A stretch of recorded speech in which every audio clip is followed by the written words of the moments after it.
I thought it was a mistake. At first they sent us Tenta Arcaries, all in my name and right in the middle of it.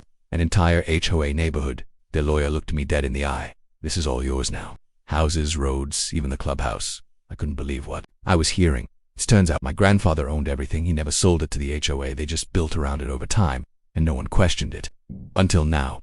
When the HOA found out, everything changed. They called emergency meetings. Lawyers got involved immediately, but legally they had no ground, so I decided to visit the neighborhood. People stared like it didn't belong, but technically they were all on my land. The map made it clear. Every house sat on my property, every street, every sidewalk. It was all legally mine.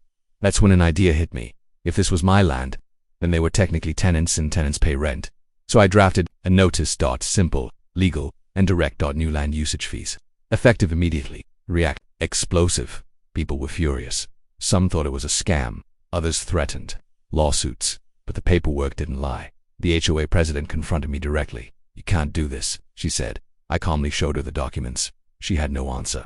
Word spread fast across the neighborhood. More people started showing up. Everyone had questions and no one liked the answers. Some blamed the HOA, others blamed me. But the truth was simple. They never checked who owned the land. I stayed calm the whole time. This wasn't personal. It was just business. And the law was on my side that night. The HOA held another meeting. Lawyers joined on video calls. They searched for loopholes, but there weren't any. Every document checked out, every signature was valid. There was no escape. They were stuck with me. Now, reality started to sink in. People looked at their finances.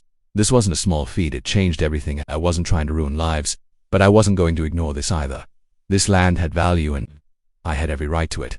That's when they escalated things. Calls were made behind the scenes. Pressure started building, and then things got serious the next day.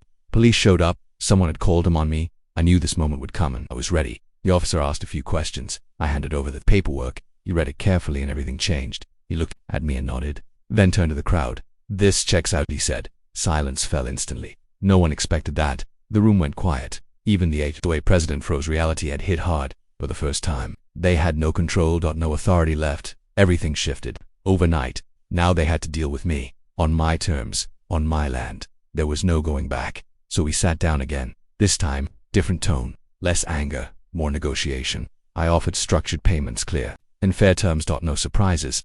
Just simple agreements. People started to listen. They realized fighting was pointless. This was legal and it wasn't going away. Eventually, the HOA agreed. Not happily, but realistically. A deal was drafted and signed. With one handshake. Everything changed.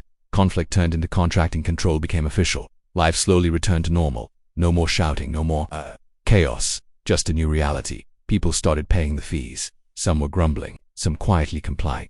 It was a new chapter and the neighborhood was changing. I made sure to keep it friendly. A simple hello could go a long way after all. This was still their home. Respect mattered more than power. We held a meeting to explain everything. Transparency was key. I answered questions one by one. No secrets. No surprises. Life slowly returned to normal. Kids played in the park again. The tension faded, replaced with calm. Community bonds were still alive. I helped with small neighborhood issues, repairs, permissions, guidance. People started trusting me. It was no longer just about rent. The HOA slowly adapted. Meetings were professional, not tense. We discussed terms openly. Mutual understanding grew.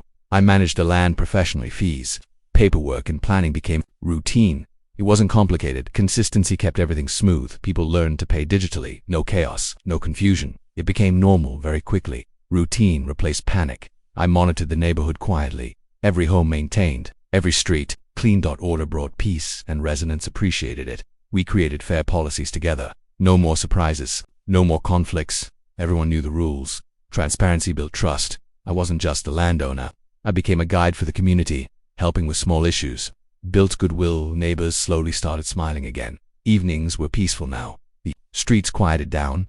Life resumed its normal rhythm. Conflict was behind us. Neighbors talked more freely. Smiles replaced frustration. A sense of community returned. HOA tensions were fading. I introduced some modern solutions. Digital records, planning, apps. People appreciated the efficiency. It made everyone's life easier by now. The neighborhood thrived again. Harmony replaced chaos. Everyone understood their role. It was a surprising but positive ending in the end. This wasn't about power. It was about ownership. And knowing your rights. 680 acres, hundreds of homes. One unexpected twist that changed everything. Sometimes life surprises. You did in ways you never expect, and sometimes you just have to step up. And that's exactly what I did. No fear, no hesitation, just the truth. If you enjoyed this story, don't forget to like and subscribe and tell me in the comments where you're watching from.